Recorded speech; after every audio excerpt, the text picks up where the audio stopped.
Hey guys, it's Nicole. Welcome to my channel, or welcome back to my channel if you are new here. Don't forget to subscribe. I like to post about books and music, mostly Taylor Swift. Today I'm going to be doing a video very similar to the one I did about a month ago where I ranked and analyzed all of Taylor Swift's track 5s. Today I'm going to be ranking and analyzing all of Taylor Swift's opening tracks, and this video is actually a collaboration with Angie Flippy. I'm not sure if I'm pronouncing her last name correctly, but she is going to be doing the same type of video over on her channel. She's also a Swiftie like me. She is a sweetheart. She posts lots of music related videos, reactions, but while my secondary niche is books, hers is more about makeup and beauty. If you want to go watch her ranking opening tracks video, I will link her channel down in the description. And we sent each other little clips to insert into our videos, so everyone meet Angie.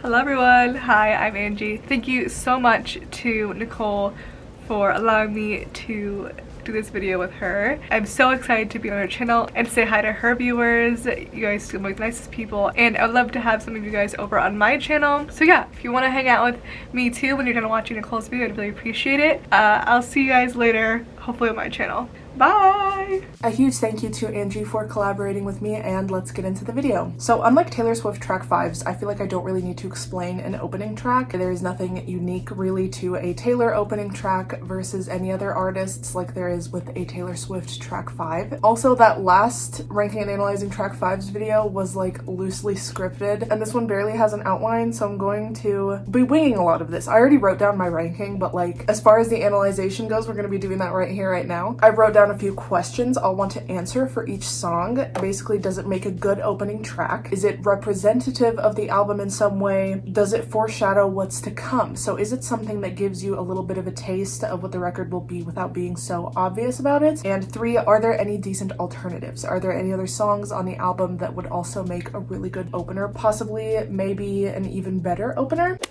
So just based on the first verse, she's setting the scene in Georgia, which is kind of funny because Taylor's literally from Pennsylvania, but also Nashville. Does anybody know where that Georgia line even came from? She talks about a Chevy truck. It makes me think of Champagne Problems, your Midas touch on the Chevy door. So the thing about Taylor's debut album is I don't think it has as much of a theme as a lot of her later works. I feel like it very much just serves as an introduction to her as an artist. So I can't even say what kind of themes this should be touching on in the first track. But overall, I mean, it's about young love. I think she wrote this about her senior boyfriend who was going off to college. I will say what's interesting about this one is it kind of makes me think of Our Song because she's kind of associating these other artists with her past relationships. Obviously, her discography is very small at this point, so she's using these other artists' songs to represent her relationships that she's having. In Our Song, she discusses how there is really no artist song that can compare to that relationship. She uses the sounds of the slamming screen door, talking in a soft tone at night on the phone because their parents don't know they're on the phone that late. This has kind of parallels to Our Song with like when you think Tim McGraw, I hope you think my favorite song, and a lot of associations with other artists, which she doesn't do as much in her later works because she's associating her own songs with these people in her life, and it's become her own work that serves as the vessel for the memory, I guess. So I think it definitely has that theme of young love that was on debut. Does it foreshadow what's to come? Kind of, when you think about Our Song. There's not a lot of criteria you can click off with the debut album, as I said, because it doesn't really have such a strict theme as her later works did. And lastly, are there any other songs on this album that would be a decent alternative as an opener? Picture to Burn I think is a great track too because it's just so scathing, and I think it serves very well as kind of a shock after something like Tim McGraw that's kind of a country ballad. I would say the only contender probably would be Our Song. I don't see anything else being an obvious choice, but the thing is Our Song needs to serve as the closer because of that line, asking God if he would play it again. I think that's clever. She also did that with Begin Again on Red, so very good closer. Yeah, I don't see anything else working as good as Tim McGraw, really. There are some angry ones like Should Have Said No and Picture to Burn that would be way too abrasive. I feel like A Place in This World or The Outside is a little bit too obvious that the album is about something coming of age. Yeah, I'm pretty satisfied with Tim McGraw. I mean, I always go easy on her first album because it's her first album.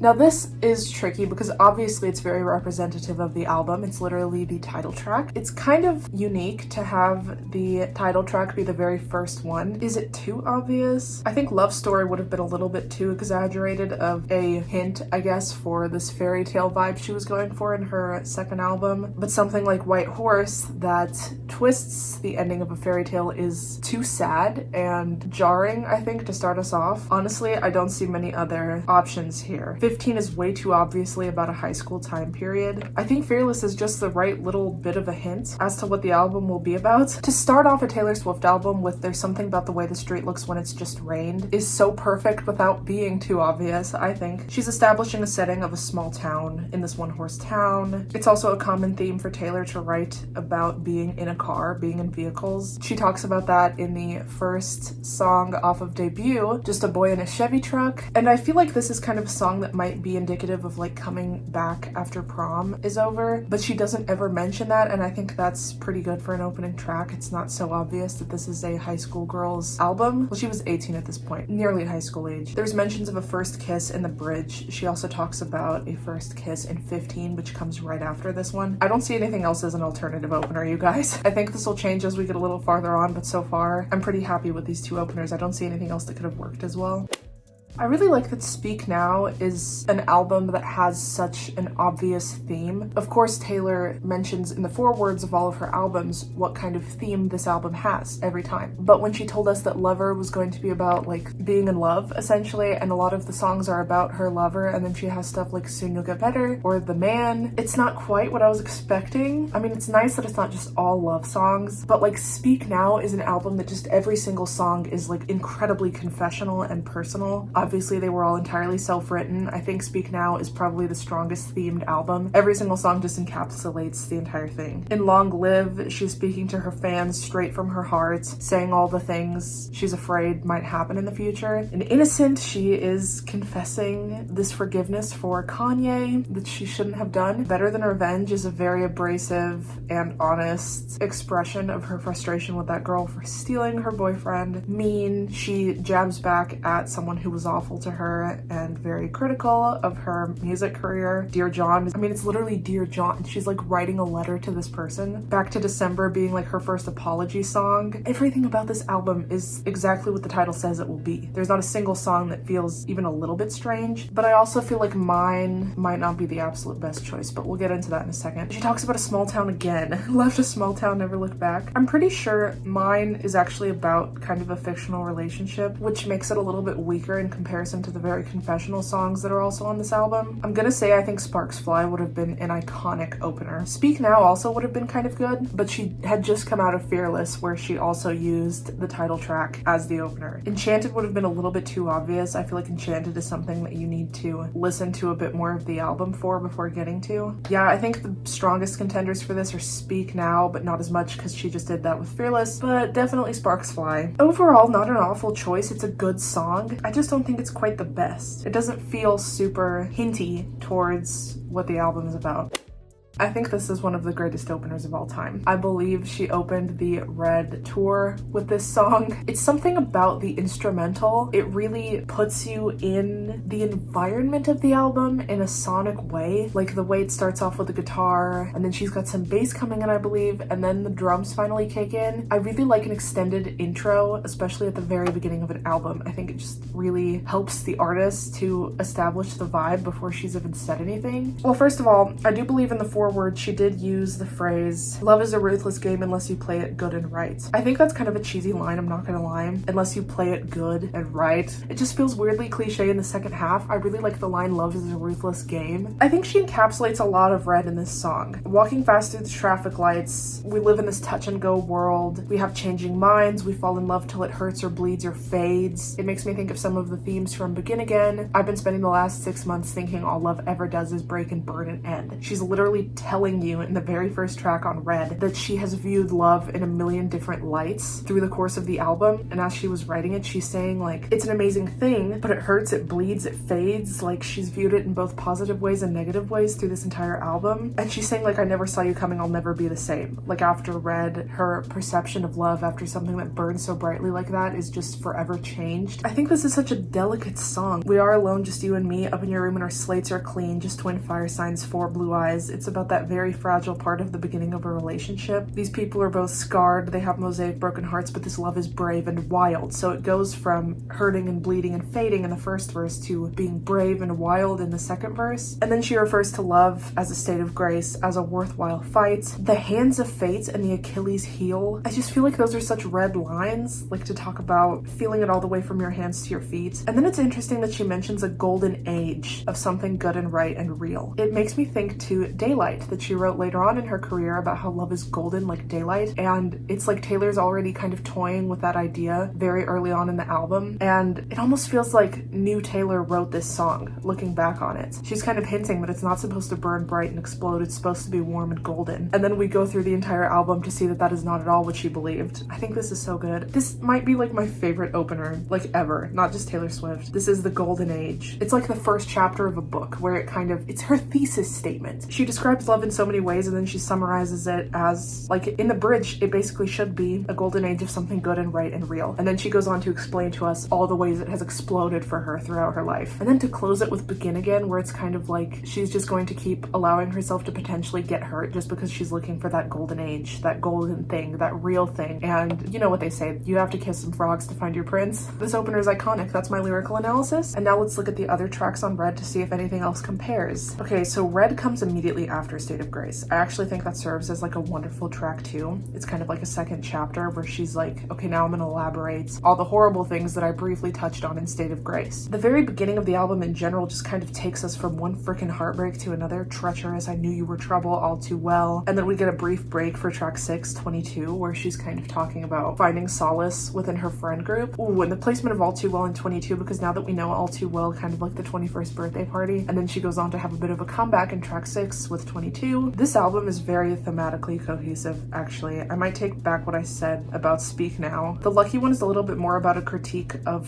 fame, which is not completely on theme, but she does mention a lover in the foyer and how he doesn't even know the main character of the song. That's kind of a tumultuous relationship. It's an interesting dynamic to explore in the context of a relationship. Starlight is fictional, but I think it's nice to have that as the penultimate track because it's optimistic. Yeah, she has more of the happier songs on the back end. Everything has changed. Holy Ground. She just tries to think about every single devastating part of a relationship and every single amazing part, like all of the highs and all of the lows, with the highs being more towards the end. And that's how she kind of gives herself closure with Begin Again and is ready to just throw herself back into this kind of cycle. I've decided I love the track listing of Red. I don't see anything else comparing to State of Grace as an opener. It also just sounds so open-y. I mean, obviously Taylor knew this because she used it as the opening song for the tour as well. I think it's just the instruments, that guitar and those drums. It's very indicative of the style that we see later in the album. She's going for this folky pop country vibe. It's perfect. Okay, I really love that she has the hidden liner messages in 1989, and I believe the very first one is Our Story Starts in New York. I will say I really don't like the rhythm of this song. It feels like the words aren't quite fitting in the meter, I guess. It's very repetitive, which I think is something that hints towards this 80s style. But also the verses are really good and very visual. Walking through a crowd. Oh my god, wait, it sounds like State of Grace. I'm walking fast through the traffic lights. Walking through a crowd, the village is aglow. I never realized that. Kaleidoscope of loud heartbeats under coats. I think this is a great song to encapsulate moving to a new city. When we first dropped our bags on apartment floors, took our broken hearts, put them in a drawer. Everybody here was someone else before. I think it's such an optimistic view after being done with the Red era, and now it's kind of like we're closing that chapter, we're going somewhere new and seeing where life takes us without letting our past hold us back. I think it's pretty decent, even though it's like not my favorite 1989 song. Because 1989 is something that is so New York, I don't know if anything else could compare. I'm actually very pleased, I think, with a lot of Taylor's opening track choices, other than how I kind of would have liked Sparks Fly a little more for Speak Now. I really don't see anything else working like this as the opener on the standard edition. God, this video is boring because I had like a lot of things to say for track 5s, but I'm pretty pleased with the openers.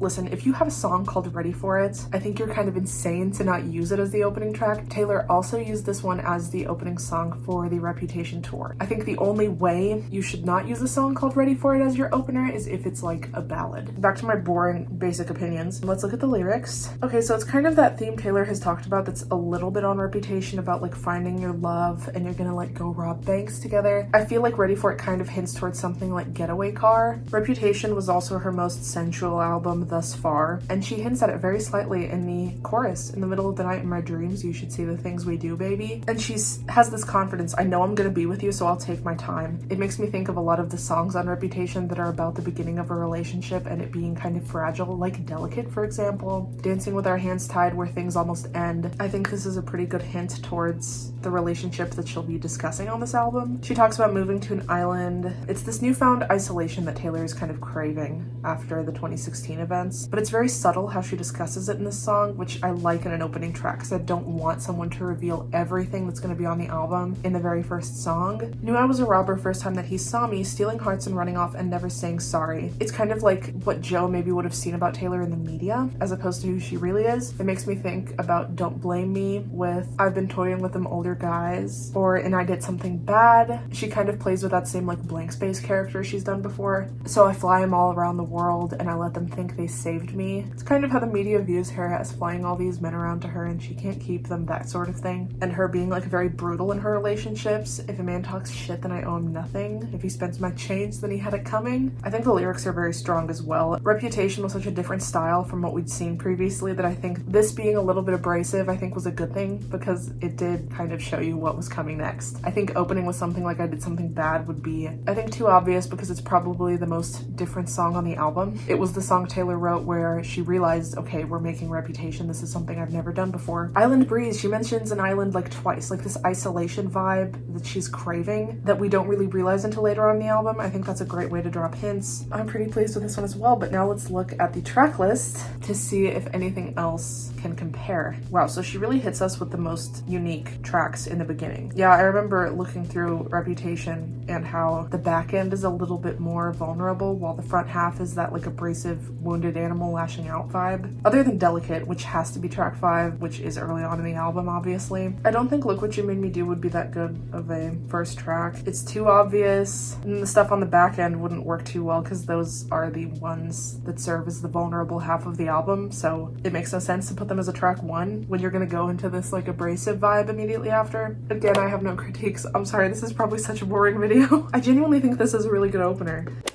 Okay, now I'll have some critiques. Okay, the thing about I Forgot That You Existed is that I really understand how it serves as a bridge from the Reputation era to the Lover era, because those two eras are such polar opposites of each other that I feel like there needs to be some kind of development of this idea that is so much more like in love, and Reputation is actually quite an in love album, so I'm not surprised that she took this turn into like in love to the extreme. But it's also like she completely hit the brakes on this edgier sound and look and was like, okay, we're just gonna go full balls to the wall, pink, hearts, love, kittens. And it's nice to see an opening track that is like a sigh of relief that the Reputation era is over and she's addressed these issues, and Reputation was very cathartic for her. So I understand why I Forgot That You Existed is there, but the production, it just feels like a plop. I don't know how else to explain it. It's so unsatisfying as an opener. I remember when I first heard Lover in 2019 and I heard I Forgot That You Existed and I was like, what the hell is this? Like, is this just gonna be like weird, boring, anticlimactic pop music?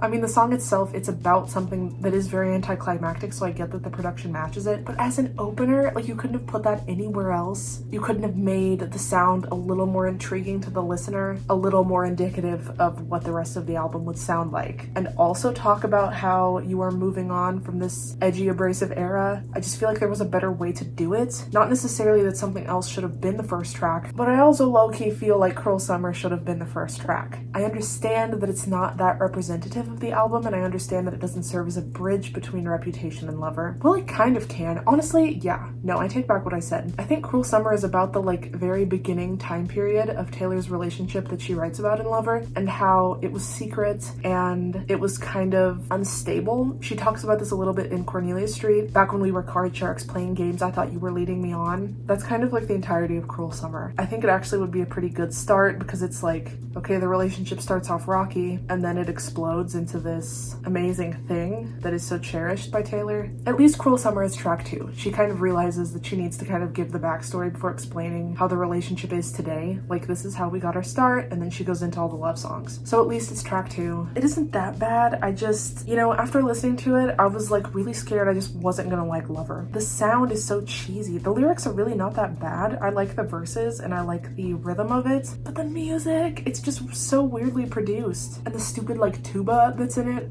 it's really hard to take it seriously. Not my favorite, but I understand what she was doing, so it's very difficult for me. Okay, let's look at the Lover track list and just see if there's anything that comes to mind other than Cruel Summer. Lover would have been way too obvious. Paper Rings would have been kind of cool, but no, that doesn't make much sense chronologically if she's going to talk about Cruel Summer immediately after and how the relationship began as something that was rocky. I actually really like the placement of Cruel Summer and Cornelia Street because those are the two that kind of mention the very beginnings of the relationship, and she talks about it full blown in Cruel Summer. It's like a backstory before she gets into the full meat of the album and how the relationship is today. But then Cornelia Street is kind of like just this moment of hesitation where she reflects on how things were and I guess the entire evolution of their relationship and how afraid she is of it ending. It's more of like a hindsight type of view, while Cruel Summer is like right in the beginning, and she doesn't understand at that point if this is something that's going to last or not. Maybe Paper Rings. London Boy is too weird. I'd be so irritated if it was me or You Need to Calm Down. Daylight is an amazing closer. I think It's Nice to Have a Friend works pretty good at the end. Yeah, Cruel Summer, I would have been happier with Cruel Summer, but I don't think you can really put I Forgot That You Existed anywhere else, so she would either have to just take it off the album or have it be the opener, because it really is a bridge between the last era and this one. But why does it sound like that? It could have been so cool if it was some kind of like acoustic guitar thing that had some other interesting sounds, like Death by a Thousand Cuts, for example.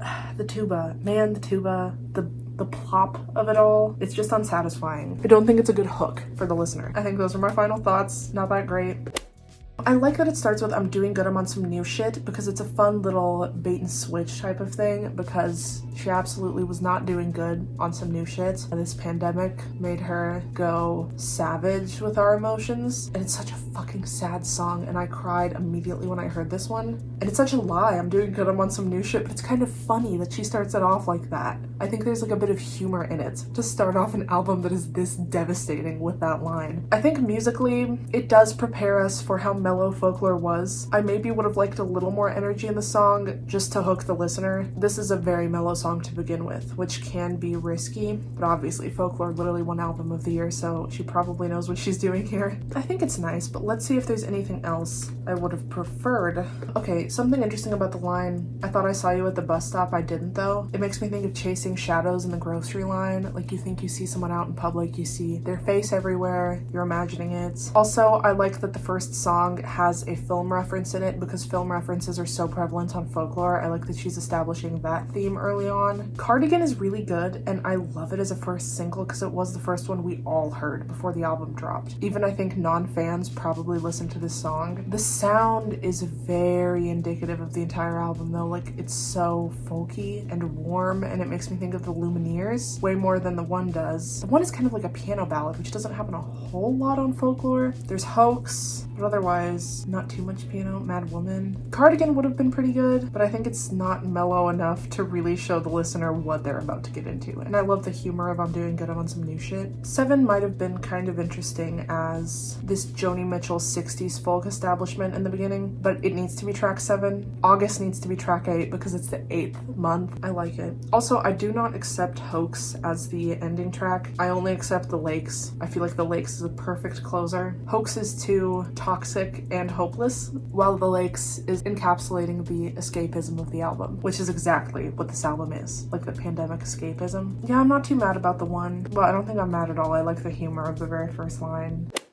This one is so well written and the melody is amazing. So just like how with the one, it mentions films, which is a reference that repeats itself a lot on Folklore. Willow is the first song to reference a ship and like the ocean, which happens a lot on Evermore. It's like the film references of Evermore. And I like that she's starting off exactly with I'm like the water when your ship rolled in that night. It's a hint towards all of the ship references that are going to be happening later. This one feels quite personal compared to a lot of the other songs from the Folklore Evermore era that were fictional. She's like in love with somebody. Obviously we know who. Her life was a willow and it bent right to his wind. This guy is just like consuming her. This might even be a little bit reminiscent of the very beginning of their relationship. Like I think back to like Gorgeous, how obsessed she was. I come back stronger than a 90s trend. She's really saying like this is my golden era full of releases, and she's peaking with this era that we've been in literally since Lover, I guess. Literally since she signed with her new label. She had plans to come back stronger than a 90s trend. She was gonna be able to release whatever she wants, whenever she wants, because there are no more restrictive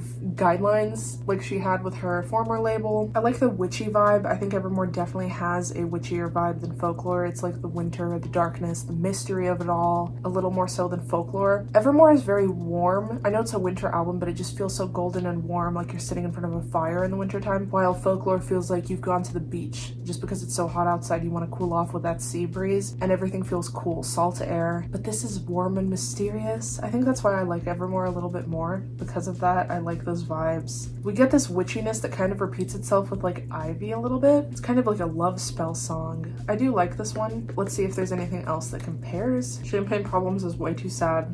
Gold Rush would be amazing, but it's too good. It like needs to be discovered after a little bit. It's track 3, by the way. Ivy would have been really indicative of the sound, and it also would have foreshadowed Willow a little bit with that like witchy, mysterious winter vibe, and definitely Not Right Where You Left Me or It's Time to Go. I think this is a pretty good opener as well. Oh my god, I'm so boring. The only critique I have really is with like maybe Speak Now and definitely Lover.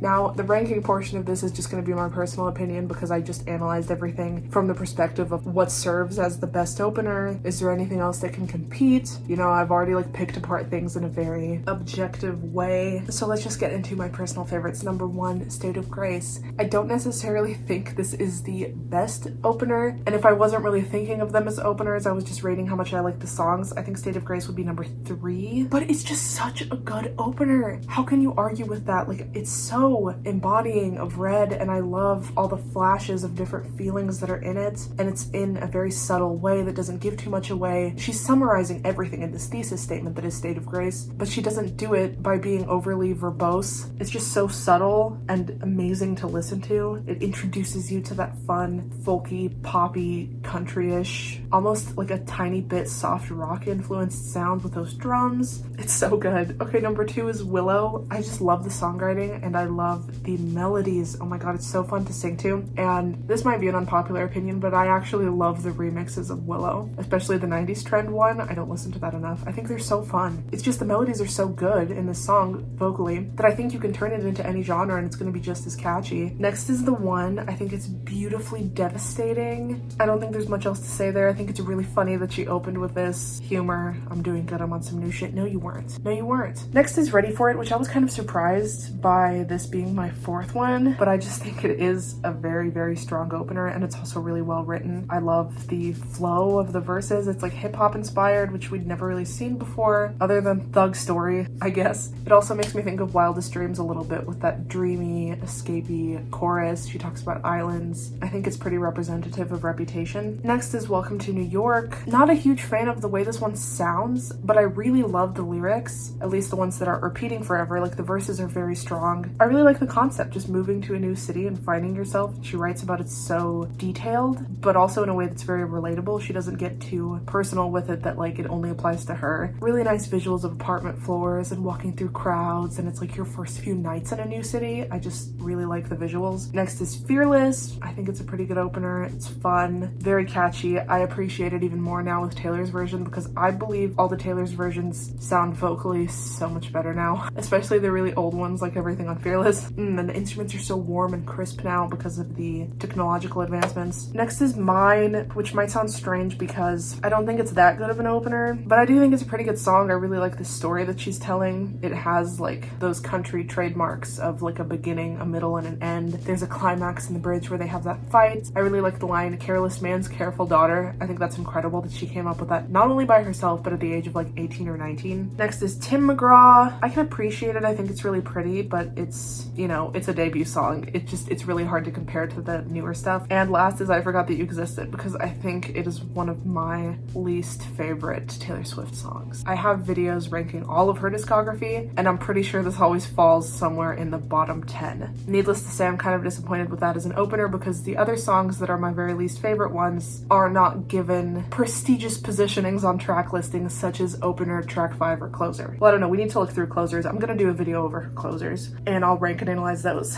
But that is my ranking. Let me know down below what your ranking is of all of her opening tracks, and I cannot wait to see the opening track of Midnight's completely blow these out of the water. I'm manifesting it. I kind of don't think anything's gonna really beat State of Grace for me, but you know, I'm always hoping. I always want her to succeed at making me like something even more, because previously I believed I would never like another album as much as I like Red, and then Folklore showed up and I was like, how is she doing this? It's been years of not a single album comparing to Red for me, and then she dropped Evermore and something else was like on that same level, even better. I think she'll continue to surprise us. So as I said, I'm also going to be doing a ranking and analyzing closing track video of all of Taylor Swift's closers, so the last track on all of her albums. I think I'll be doing like standard edition, but also kind of the bonus track, because I think sometimes she picks the last bonus track to serve as an alternative ending, like we've seen with Folklore and Evermore. Some albums obviously don't have bonus tracks though, but if you want to make sure you are notified when I post those videos, make sure to click the little bell icon down below. If you enjoyed this video, make sure to give it a thumbs up.